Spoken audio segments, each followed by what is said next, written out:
आज देखो भैया बहुत गुस्से में हूं मैं। कारण ये है कि आज सुबह सुबह जब चल रहा था, ये बड़े बड़े चैनलों पर बैठ करके भविष्यवाणी करते हैं ना कि आज क्या होगा नहीं होगा। उसमें कुछ लोग थे बड़े बड़े वाले, कह रहे हैं कि निफ्टी 24,300 को लेवल क्रॉस करेगा और बड़ी बड़ी बातें, मार्केट आप भागेगा, रैली देगा। हुआ आज जो उसके जस्ट अपोजिट। गुस्सा मेरे को इसलिए है कि ये जो लोग बड़े बड़े चैनलों पर बैठ करके ऐसी बातें करते हैं ना, मैं कहता हूं थोड़ी सी एनालिसिस कर लिया करो चैनलों पे आने के पहले। बहुत ज्यादा एनालिसिस अगर करने का समय नहीं मिल रहा तो कोई बात नहीं, थोड़ी सी एनालिसिस तो कर लो। थोड़ी सी एनालिसिस करके आओगे तो समझ में आ जाएगा कि आज मार्केट में क्या हो सकता है, क्या कारण है और क्या चल रहा है। इनको वो भी नहीं करना, बस आकर के बोल देना है भैया 2 दिन से मार्केट अच्छा है तो आज भी अच्छा रहेगा, ऐसे चल रहा है क्या। अच्छा, इसमें होता क्या है, रिटेल इन्वेस्टर फंसते हैं, जो ज्यादा जानकार नहीं है, ज्यादा उनको मार्केट की अपडेट नहीं है, ये इन्हीं को फॉलो करते हैं, इन बड़े बड़े चैनलों को। इन पर जो बैठे हैं महानुभाव, वो बोल दिया भैया मार्केट तो भागेगा, उसने लगा दिया आज पैसा और मार्केट हो गया उल्टा, पैसा गया फंस, हो गया लॉस। तो ये बड़े बड़े चैनलों का तो खेल ये चल रहा है। अब देखो रियलिटी क्या हुआ है। इन लोगों ने क्या बोला सुबह कि मार्केट आज भागेगा, हुआ जस्ट उसका उल्टा। 2 दिन से खबर क्या है, एफआईआई पैसा डाल रहा है, पैसा डाल रहा है, अब सब कुछ पॉजिटिव हो गया है, अब मार्केट ऊपर जाएगा। असली खेल ऐसा नहीं बोलूंगा, पता नहीं है, इनका आलस था या कामचोरी थी, पता नहीं। थोड़ा सा ध्यान लगाया होता तो इनको पता चल जाता रियल रीजन क्या है। आओ दिखाता हूं रियल रीजन क्या है। देखो ये डेटा है, डेटा इसी की बात तो करी जा रही थी 2 दिन से। 25 नवंबर को एफआईआई ने खरीदा 9,500 करोड़, 9,000 करोड़ से ऊपर। 26 नवंबर को 1,000 करोड़ खरीदा। 27 नवंबर को 7 करोड़ खरीदा। ये डेटा इन्होंने 2 दिन का देखा, उसके बाद प्रेडिक्शन चालू हो गई कि एफआईआई वापस हो गया है और अब बढ़ेगा मार्केट। ये 7 करोड़ नहीं दिखा सर, 9,000 करोड़ या लगभग 10,000 है, 10,000 से 1,000 करोड़ कितना घटा, और ये 7 करोड़, ये घटता हुआ डिक्लाइनिंग रेशियो नहीं दिख रहा है।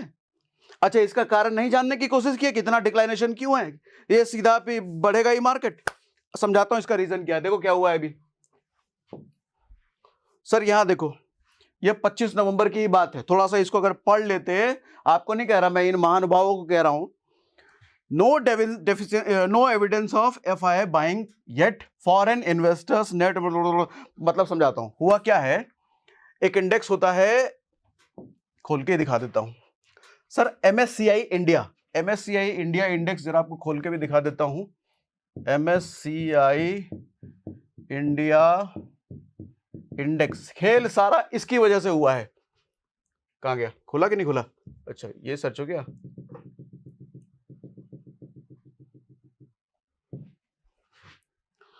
ये देखो एमएससीआई इंडिया, मैं खोल लेता हूं इस पर।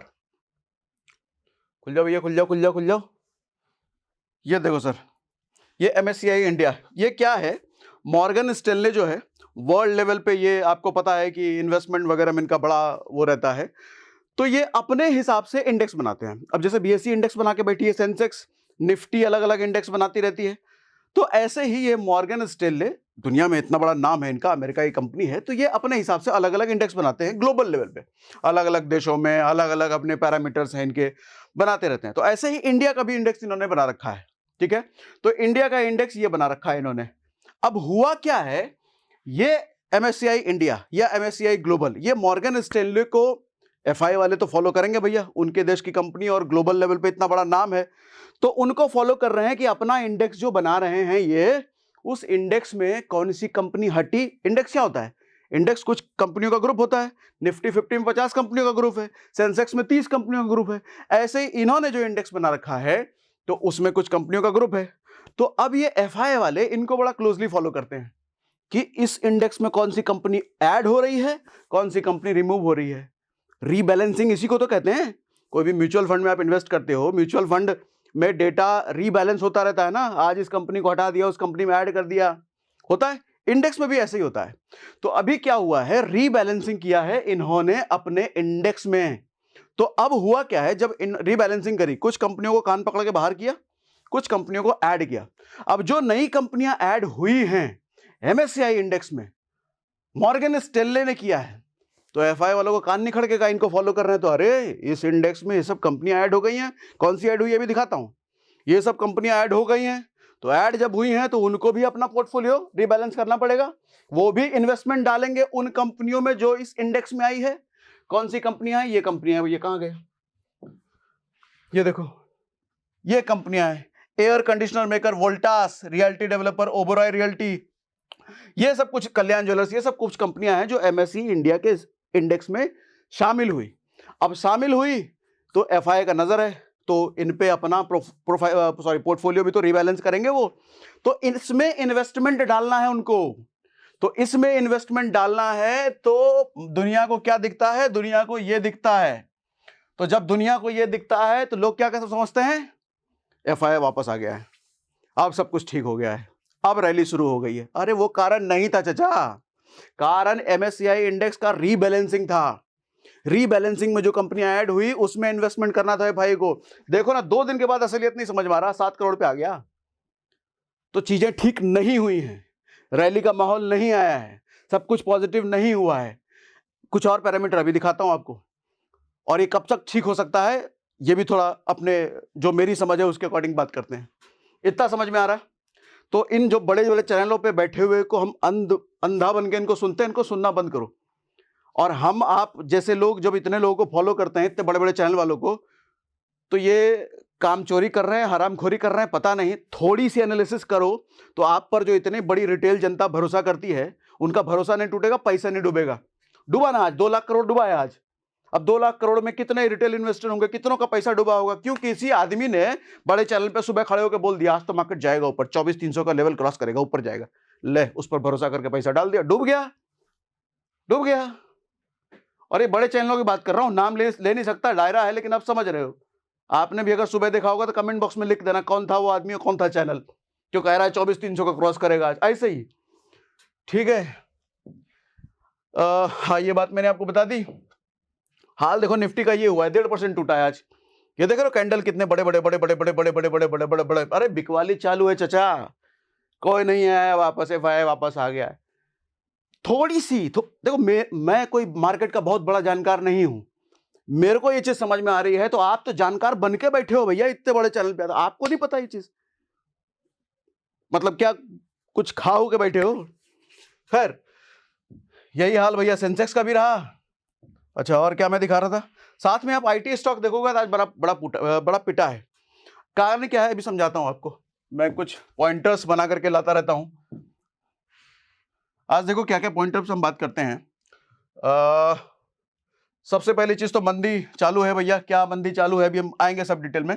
मार्केट धड़ाम हुआ है, निफ्टी 24,000 के नीचे गया है, दोनों इंडेक्स 1.5% टूट गए हैं।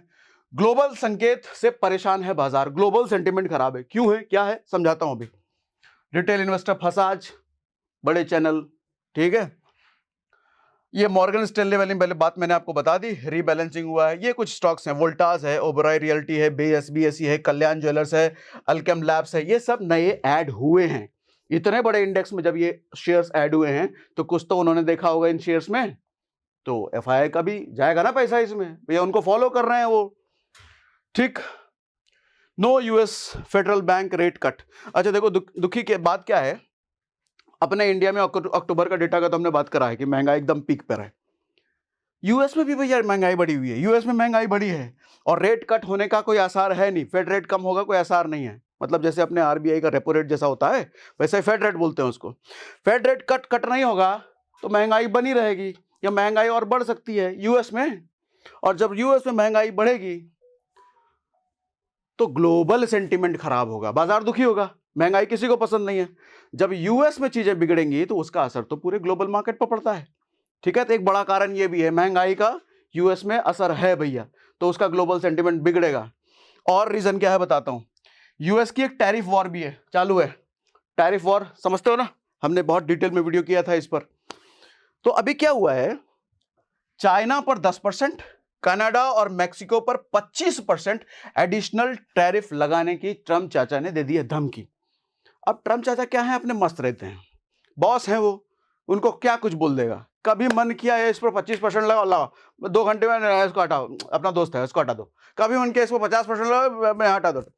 मनमौजी है, चाचा है तो कुछ भी कर सकते हैं। तो अभी भैया लेटेस्ट धमकी ये है कि चाइना पर लगेगा 10% टैरिफ। और समझ रहे हो ना, चलो वो वाला नहीं देखा था, इसे समझा देता हूं। होता क्या है, कि जब किसी देश का माल हमारे देश में आता है, जैसे आईफोन से मैंने एग्जांपल लिया था उस दिन, फिर से ले लेता हूं। मान लो आईफोन, मान लो क्या है ही, आईफोन एक विदेशी कंपनी है एप्पल, वहां का फोन हमारे देश में आता है, तो बाहर जो फोन 1 लाख रुपए का मिल रहा होता है, अपने यहां वो 1.5 लाख का मिलता है। कैसे? हमारे देश की सरकार उस पर टैक्स लगाती है। तो हमारे देश की सरकार ने जब टैक्स लगाया, वो टैक्स कौन लेगा? सरकार लेगी। तो टैक्स लगाया तो वो 1 लाख की चीज हो गई 1.5 लाख की। ठीक, तो बाहर की अमेरिका की चीज जब हमारे देश में बिकी तो वो महंगी हो गई क्योंकि टैक्स लगा है। इसी को टैरिफ बोलते हैं, ये टैक्स या इसको टैरिफ बोल लो, टैरिफ लगा दिया। ऐसे ही चाइना पर 10%, मतलब ट्रंप चाचा ये कह रहे हैं कि चाइना से जो माल अमेरिका आएगा उस पर 10% एक्स्ट्रा लगेगा टैरिफ, टैक्स समझ लो आप इसको। मेक्सिको और कनाडा से जो माल अमेरिका आएगा उस पर लगेगा 25%। तो इसका इंपैक्ट समझना क्या होगा। जब अमेरिका टैक्स लगाएगा, बाहर से आने वाली चीज अमेरिका में जो चीज आ रही है उस पर टैक्स लगाएगा, तो इससे होगा क्या? चीज महंगी होगी अमेरिका में। तो जो बाहर की कंपनी वाले अमेरिका में माल बेच रहे हैं, उनका माल बिकना कम होगा। कम क्यों होगा? आईफोन अगर 1.5 लाख का 50,000 हो जाए तो ज्यादा लोग खरीदेंगे ना, 1.5 लाख का है तो कम खरीदते हैं। तो ऐसे ही मेक्सिको, कनाडा और चाइना से आ रही चीज अमेरिका में जो आ रही है, वहां जब महंगी होगी टैक्स की वजह से, तो उनका माल अमेरिका में कम बिकेगा। तो उनके लिए चिंता की बात हो गई। ट्रंप चाचा यही धमकी दे रहे हैं, तुम लेके आओ अपना माल हमारे यहां, हम लगाते हैं, तुमको महंगा करते हैं अपने देश में माल। अच्छा, पर्पस क्या है? क्या मजा आ रहा है कि ट्रंप चाचा को अपने देश में महंगा माल करने का? नहीं, ऐसा नहीं है। जैसा बताया ना, वो ट्रंप चाचा थोड़े भौकाली है चाचा, वो अपना रौब में रहते हैं, उनका तरीका काम करने का अलग।